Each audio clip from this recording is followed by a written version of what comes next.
नमस्कार मित्रांनो, welcome back to my YouTube channel. आणि आज आहे आपला चॅलेंजचा डे 10. सो आजची आपली रेसिपी आहे स्प्राउट सॅलड. स्प्राउट सॅलड बनवण्याआधी इथे मी मखाणे रोस्ट करून घेते, कारण की हेही मी त्याच्यात ॲड करणार आहे.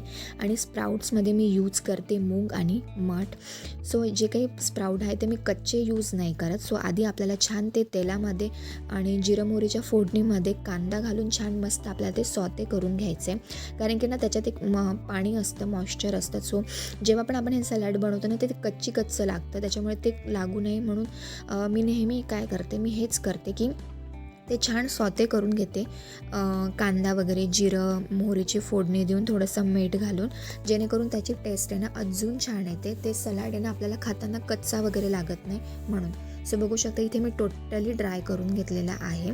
त्याच्यामध्ये आपल्याला बारीक चिरलेला कांदा घालायचा आहे, बारीक चिरून टोमॅटो घालायचा आहे, त्याच्यानंतर बीट आणि गाजर हे आपल्याला किसून घालायचं आहे.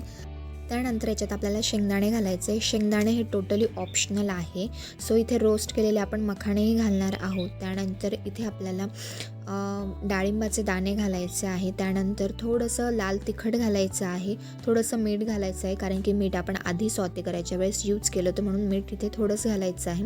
त्याच्यानंतर इथे आपल्याला चाट मसाला घालायचा आहे. छान मस्त लिंबू पिळून घ्यायचा आहे आणि हे सगळं एकजीव करायचं आहे आणि छान मस्त त्याच्यात आपल्याला कोथिंबीर आणि बारीक शेवणी गार्निश करायचं आहे. सो ही आपली सुपर हेल्दी आणि टेस्टी स्प्राउट सॅलड इथे रेडी झालेला आहे. आजची रेसिपी तुम्हाला कशी वाटली मला कमेंटमध्ये नक्की सांगा. व्हिडिओ आवडल्यास लाईक शेअर नक्की करा आणि चॅनलला सबस्क्राईब करा. बाय.